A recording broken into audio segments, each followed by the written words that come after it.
aquela chuvinha fina, hora chega, hora não chega. Lá na roça a gente fala chuvinha de molhar bobo. Conhece essa expressão, doutor, ou não? Bom dia para o senhor, seja bem-vindo. Bom dia, Júnior, Fernanda. Bom dia, doutora Luísa. Doutora Luísa Andrade, sem te falar. Seja bem-vindo, doutor. Psiquiatra e homeopata. Mas o verão realmente é uma estação muito boa, né? Muita vitalidade, muita energia, né, Fernanda? E hoje é o dia específico que a gente chama de solstício. É o maior dia do ano e a menor noite. Tem o solstício, o oposto é o equinócio. É interessante, Fernanda, porque a partir de hoje até o dia 22 de junho, cada dia o sol nasce um pouquinho mais tarde e morre um pouquinho mais cedo, até chegar em junho que nós vamos ter a maior noite e o menor dia. Então tem um ritmo junto que parece matemático, parece não, ele é matemático, né? E o Sol, ele nasce só, a gente tem um círculo, ele nasce só em 1/4, em 25%. E o resto, ele nunca nasce ali, então ele nasce naquele quartinho. O máximo do verão aqui, o máximo do inverno aqui. Então o negócio é muito legal você prestar atenção, porque quando a gente tem noção das coisas, né, Júnior? Você tem mais possibilidade de intervir, você tem mais notícias internas de confiáveis, hein? Vê lá. É importante. Nada de chutação, não, né? Mas é muito bom você acompanhar a natureza, acompanhar as fases da Lua, porque tudo isso influencia a gente, né? São muitas variáveis que interferem, portanto não tem nenhuma que seja a variável. Mas sabendo dessas variáveis e em que fase elas estão, ajuda muito. Não, né, assim, a minha sensação é de que com o sol, parece que a gente fica mais animado, que a gente fica mais quente, e aí a gente quer ir para fora, quer ir para o agito. Faz sentido isso?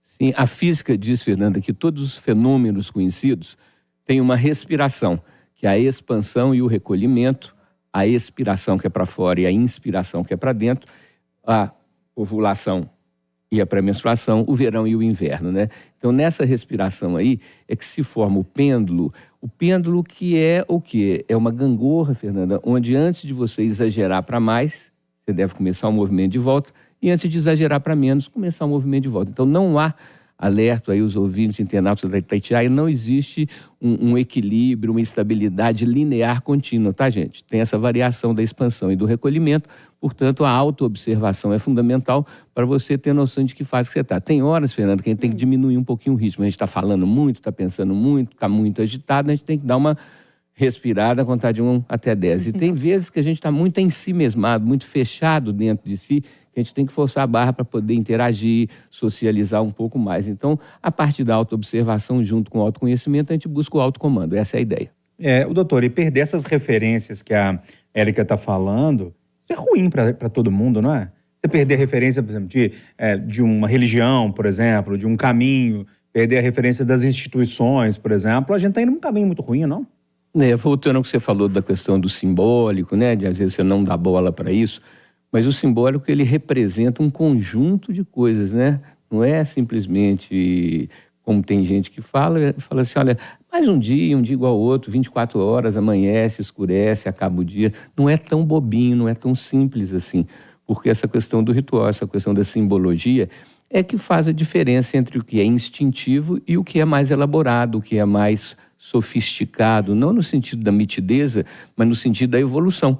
O que é mais sutil não é uma coisa grosseira, é uma coisa elaborada.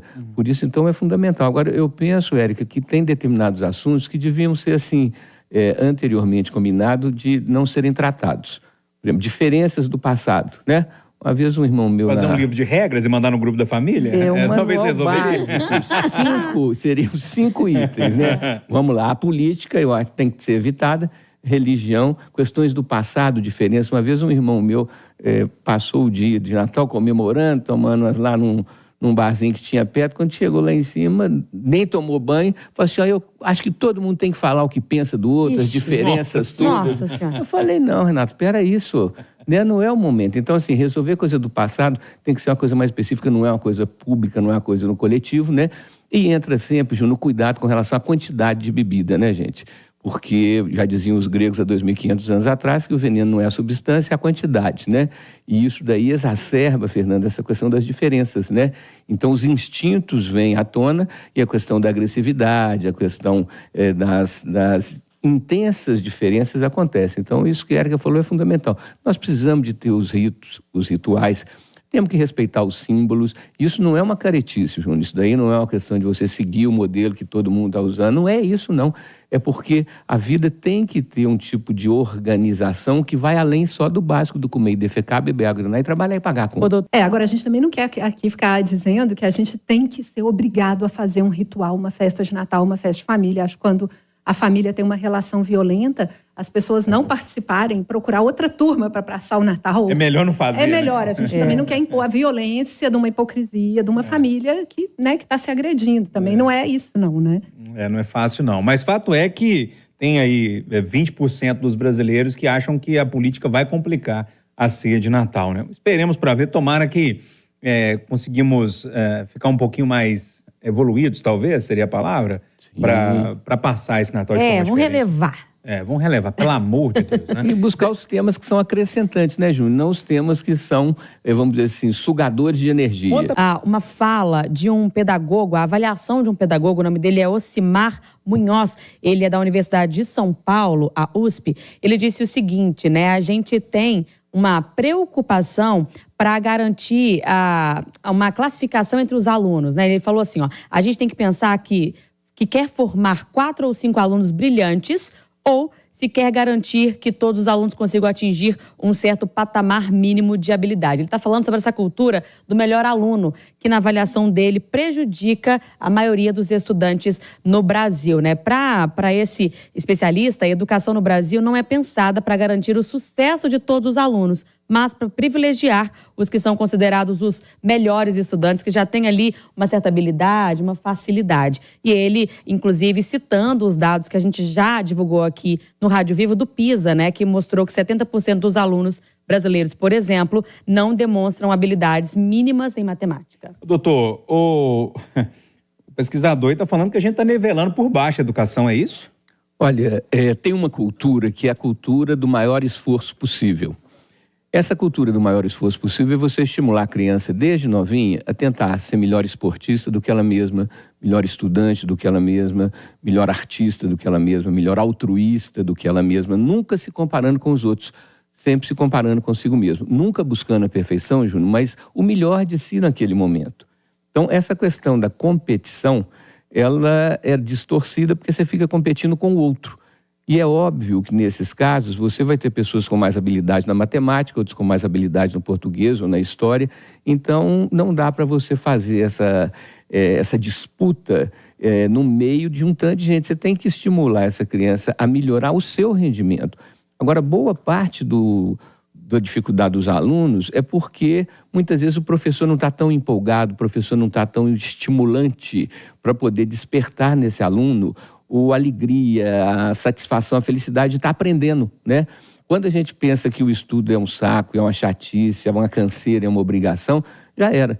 Que nem você, Fernando, iniciaram o programa falando em trabalho, mas com o jeito que você estava aí numa praia, tomando um solzinho, de bem com a vida. Quer dizer, quando a gente consegue fazer com que o estudo e o trabalho sejam uma forma de lazer diferente. O que é lazer diferente? Quer dizer que você está fazendo aquilo porque precisa de fazer, mas não vivencia como uma obrigação obrigatória que você está fazendo porque você tem que fazer. Mas sim fazer, lá na frase do Fernando Pessoa do Pois, o que é tudo, senão o que pensamos de tudo. Se a gente estiver estudando ou trabalhando, vendo nisso uma oportunidade de preenchimento de tempo, vendo isso como uma forma de evolução, você muda a chave. Em vez de ser uma chatice e uma obrigação, passa a ser o quê? Um acréscimo e uma curtição. Então, a ideia de estimular o esforço, de estimular a melhora é muito importante. Mas a comparação com o outro, eu acho que o que o professor da USP está trazendo é essa questão de que você, ao estimular essa disputa e ver quem é o melhor, quem tem dificuldade vai ficando cada vez mais derrubado, vai ficando cada vez com menos autoestima, né? Então, eu tive um professor de química no colégio estadual que ele fez uma coisa interessante. Ele dividiu a sala em 4 grupos.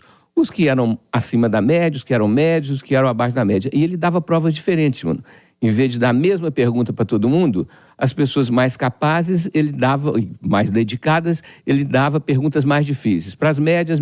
Então fazia uma separação dessas capacidades através de perguntas que tinham a ver com o nível de possibilidade daquela pessoa. Às vezes a gente tem que desapegar do melhor e falar assim, vamos pegar um bom caminho, não necessariamente o melhor caminho. né? Aí a minha perspectiva é melhor do que a sua na política, que a gente estava falando da ceia de Natal. Bom, a gente não tem que falar da melhor perspectiva. Vamos falar de uma boa perspectiva. Ó, esse aqui é um bom caminho. E desapegar dessa ideia do melhor, né? Porque essa opressão do desempenho. Costumo dizer que entre o real e o ideal tem o possível, né? E o possível deve ser o mais próximo do ideal possível. E o ideal não é para ser atingido. Ele é uma forma de estímulo que quando você chega perto do ideal, você deve aumentar o ideal para você ir atrás dele, né? Não é para atingir o ideal, mas sim para ter nele uma forma de estímulo para outras coisas. Agora, a dificuldade, Érica, é que esses valores que você citou, eles são de difícil mensuração, eles são de difícil medida, né? Porque isso exige um tipo de funcionamento, que é um funcionamento que você não tem uma régua para medir. O conhecimento concreto, 2 mais 2, 4, 9 vezes 9, 81, isso você mede, você não tem dúvida. 9 vezes 9 vai dar sempre 81, né? Mas 2 mais menos 2 dá 0, não dá 4, né? Então, é mensurável, mas ainda assim tem relativizações. E essa parte sutil do respeito ao próximo, do respeito à natureza, do respeito à vida e a si mesmo, né? Esse é um ponto mais difícil, porque na teoria a coisa é uma, mas na prática é outra, né? Então, um ensino, uma cultura, um aprendizado que envolva a fraternidade, que envolva essa questão do coletivo, isso tem que ser desde a mais tenridade. Depois que a criança troca de dente, depois que perde os dentes de leite, nasce os dentes definitivos, é difícil essa criança aprender novas coisas, porque ela já vem com aqueles conceitos que ela aprendeu quando é novinha. E a gente educa os meninos pensando que os meninos não estão entendendo nada, né? Então dá um treinamento que não é um treinamento mais profundo. Aloysio vai explicar aí sobre esse líder que seria o desejável. O líder é vamos dizer assim, comparando objetivamente, é o motorista que está dirigindo um ônibus onde a gente está dentro, né? Nós somos os passageiros e esse motorista é quem vai conduzir o veículo. E nós temos, Fernanda, 3 tipos de líderes. Os líderes verdadeiros, que são pessoas acima da média, pessoas mais evoluídas intelectualmente, emocionalmente, espiritualmente, e que têm, então, Érica, uma disponibilidade, estão com as suas vidas resolvidas, são capazes de fazer da sua vida uma vida bem-sucedida e se dispõem a contribuir para a coletividade, Fernanda, a fazer isso que a gente chama, então, de disponibilizar o seu tempo, disponibilizar a sua inteligência e a sua capacidade. E esses líderes verdadeiros, nós tivemos vários exemplos ao longo da humanidade, Gandhi na Índia, Lincoln nos Estados Unidos, Juscelino Kubitschek no Brasil, são minoria. E os outros 2 tipos de líderes, que são os que tomam o poder na bala, né? Nós temos como exemplo o presidente da Rússia, o Putin, temos lá o chinês, o Xi Jinping, temos o Kim Jong na Coreia do Norte, temos o Orbán na Hungria, são vários que tomam o poder, o Maduro na Venezuela, pela bala. E tem outro tipo de líder, então, Érica, que toma o poder pela goma, pela conversa fiada, pelas promessas que não vão ser cumpridas e que atendem a demanda. Fala assim, vou conseguir emprego para todo mundo, eu vou conseguir alimentação para todo mundo, saneamento básico para todo mundo. Prometem coisas que não são possíveis. Não são distantes, né? Então, na prática, não vai acontecer. Mas isso vai no que a Érica até falou, que é essa questão do imaginário, da pessoa que imagina que o perfeito é possível, que imagina que a terra pode ser o céu, né? Então, essa mentira, esse charlatanismo, junto com a tomada do poder pelas armas, faz com que a gente tenha tanto atraso na humanidade. Se nós tivéssemos líderes verdadeiros, e aí, Érica, pergunto, qual que seria o vestibular para um político, né? Para ele ser candidato, nem é para ele ganhar não, para poder ser candidato, né? Ele teria que ter uma série de pré-requisitos, uma série de coisas que, como a ética, como a moral, como toda uma questão de valores, que é difícil de se medir. Nós estamos precisando de inventar uma régua para medir seriedade, verdade, honestidade, o real que está dentro da pessoa e não só o que está saindo da boca para fora. Porque tem um lado que acha que precisa socializar e o preso precisa ter esse caminho de, aos poucos, ir voltando para a sociedade, aos poucos se encontrando de novo com a família, e tem uma outra turma que acha que não, que tem que cumprir a pena por inteiro e depois volta para a sociedade. E aí? Olha, nós temos um ditado antigo que fala que contra fatos não há argumentos. O que eu vejo como problemático é que o número de crimes cometidos por esses presos nessa saída temporária, nessa liberação para o Natal, é muito grande. Então tem um percentual que realmente faz o que é desejável, que é começar a reconstruir suas relações familiares, mas muitos deles usam isso para não voltar ou usam isso para fazer mais crimes. Então, essa seletividade é fundamental. E eu aprendi muito, durante 10 anos participei do Conselho de Criminologia e Política Criminal, que não é a minha especialidade, mas aprendendo com os sábios da área, né?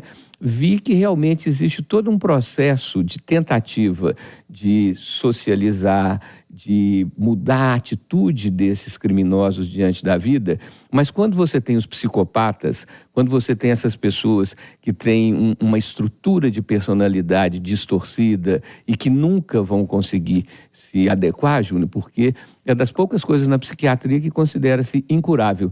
A psicopatia é uma delas, que são os estelionatários existenciais. Eles mentem o tempo inteiro, eles enganam o tempo inteiro, eles têm atitudes egoístas o tempo inteiro e prejudicam o entorno deles de uma maneira muito significativa. Então, penso eu que o sistema prisional devia ter, já que a pessoa está lá, deveria ser feito esses testes psicológicos, essas avaliações, né, Érica? Não só a coisa que é do mensurável, mas também ver o jeito de funcionar daquela pessoa, do se relacionar com os outros. Isso dá para a gente ter uma noção de se essa pessoa é uma pessoa que é recuperável ou se é uma pessoa que tem um distúrbio de caráter tão profundo que ela não quer ser do bem, ela não quer ser adequada, ela não quer ser fraterna. Não, a avaliação clínica, né, não de teste de papel de um perverso, de um psicótico perverso, sociopata, ela é feita clinicamente e a gente tem... Difícil de enganar? Eu acho difícil de enganar. Historicamente, você vai vendo uma série de atitudes dessa pessoa que não é o que ela fala, é o que ela faz. A forma dela falar, a forma que ela usa a linguagem, a forma que ela vai se relacionando com as pessoas, né? É lógico que a gente tem casos assim que viram assim, aquele filme, né, do canibal, né, que é o cara inteligentíssimo que enganou todo mundo, mas eu acho que em regra não é isso não. Em regra a gente poderia estar separando as pessoas da perversão mesmo, né, daquela psicopatia sem cura, naquele sistema penitenciário psiquiátrico. Mas o problema é que a gente não tem essa estrutura, né? Você mistura todo mundo no sistema penal comum. Devia estar separado. O CNJ, o Conselho Nacional de Justiça, agora proibiu qualquer internação de paciente psiquiátrico criminoso. Exatamente. E aí? E a prática da ressocialização, que não acontece no sistema penal, tirando ali as APACs, né, que tem um modelo muito bacana, já trabalhei em APAC, mas que, de forma geral, não é isso. Então, assim, nada está funcionando como prescreveria o sistema penal de remissão da pena aos poucos, né? E aí a gente pega só essa fatia e vai julgá-la, né? Ela fica muito dissonante mesmo. Para além disso, né, doutora Luísio, a gente tem uma dificuldade mesmo de conviver com essas pessoas, assim. Então, muitas vezes a gente fala, tem que ressocializar, tal, mas aí volta uma pessoa dessa, pega um carro de aplicativo, vai trabalhar, eu não quero entrar no carro, e aí? A gente tem um sistema que é a LEP, a Lei de Execuções Penais, e que me surpreendeu muito, Fernando, porque pela LEP, o crime, não estou falando uma série de crimes, mas o crime pior de todos, quando vai até o Supremo e é condenado, são 30 anos. Só que o tempo de cumprimento da pena é 1/6 da pena. Então não existe pena de 30 anos. A pena máxima de um crime, de um assassinato, por exemplo, são 5 anos. Para cada 3 dias trabalhados, você salva 1. Para cada 3 dias estudados, você salva 1. Você pode estudar de manhã e trabalhar de tarde. Então, você pode, de cada 3 dias, tirar 2. Então, o máximo de tempo dessa condenação a ser cumprida são 2 anos. Então, proporcionalmente, já é uma facilitação muito grande, né? E as APACs, que a Érica falou, são um modelo fundamental. Fazer uma homenagem aqui ao Dr. Luiz Carlos Oliveira Santos, que é um dos grandes incentivadores, né? Onde os próprios presos coordenam, o custo é muito menor e dá a eles essa responsabilidade socializante. Nós do jornalismo somos assim, você vai me corrigir, a Fernanda vai me corrigir. Mas é o diferente que se torna notícia, né? Sim. Antigamente, quando a gente via um idoso entrando na faculdade, era notícia, a gente fazia um estardalhaço, debatíamos aqui no Rádio Vivo e tal. Mas está ficando tão comum que isso parou agora de ser uma notícia exceção, diferente, uma exceção, né? Uma exceção e tem uma quantidade, uma frequência muito maior. A pessoa com mais maturidade, com mais sabedoria, ela faz melhores escolhas porque são escolhas com mais consciência. E o livre-arbítrio, essa coisa de você decidir, a gente sempre leva em consideração o sentimento, né, o emocional, leva em consideração o 6º sentido, que é o intuitivo, tá certo, Fernanda? É aquilo que você sabe sem saber como é que você sabe, e decide com a razão. Então, o emocional, o intuitivo e o racional. Por isso a gente chama de valores de razoabilidade, que vem da palavra razão. Então, quando você está mais velho, mais sábio, né, você faz escolhas com muito mais assertividade. Porque a pessoa com mais idade, ela sabe que não pode ficar perdendo tempo, gastando energia a mais. Então, ela fica mais capaz de fazer escolhas adequadas. É difícil falar idoso quando é mais de 60 anos, porque a pessoa está tão jovem. Eu brinco de falar, gente, no meu tempo de menino não tinha idoso em Belo Horizonte. Para ver idoso tinha aqui no Rio de Janeiro. Depois, quando eu fui estudar em Buenos Aires, aí eu vi idoso com força. E hoje em Belo Horizonte, a quantidade de idosos, e o que eu lamento é porque a maioria, ou grande parte, você vê que estão descuidados, que não estão com a barba feita, que não estão com o cabelo penteado, né? Você vê que essas pessoas estão um pouco deixadas de lado. Então, eu acho que as famílias precisam de ter esse cuidado, esse carinho e essa ajuda, né? De não deixar esse idoso falar assim, não, eu respeito, ele faz o que ele quiser, do jeito que quiser. Se quiser tomar banho, toma. Se não quiser tomar, não toma. Não é bem assim, né? Você tem que ter uma fraternidade, um carinho por essa pessoa, e que não é um autoritarismo, mas é uma contribuição para que essa perda das funções cognitivas, do conhecimento, essa perda de memória, não se transforme numa escravidão.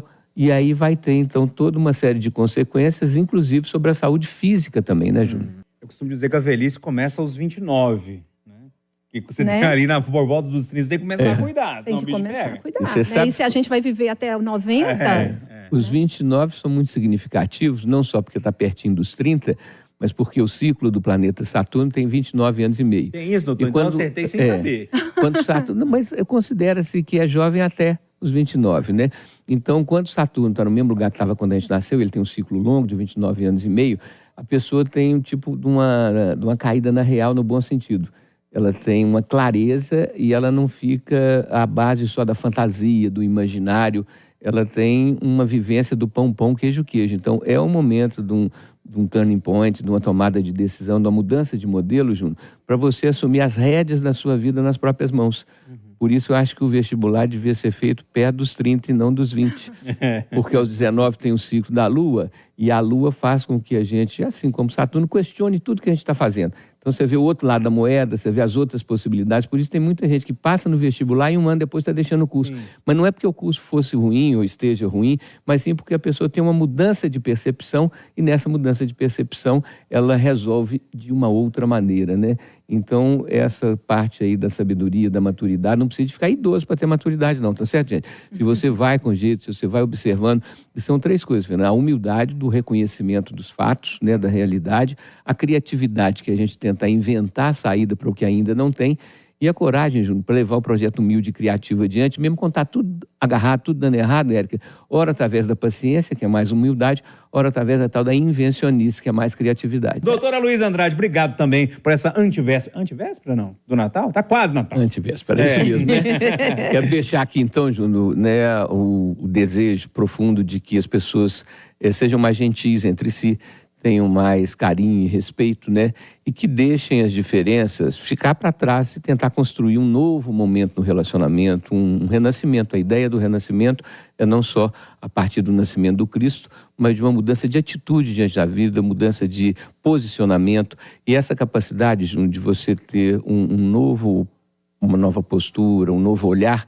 Isso aí renova muito. Das coisas que mais renova é a mudança de atitude, é o desenvolvimento de novas formas de existir. Isso é muito importante. Então, que todos tenham essa inspiração da criatividade, do respeito ao próximo, da gentileza e do carinho.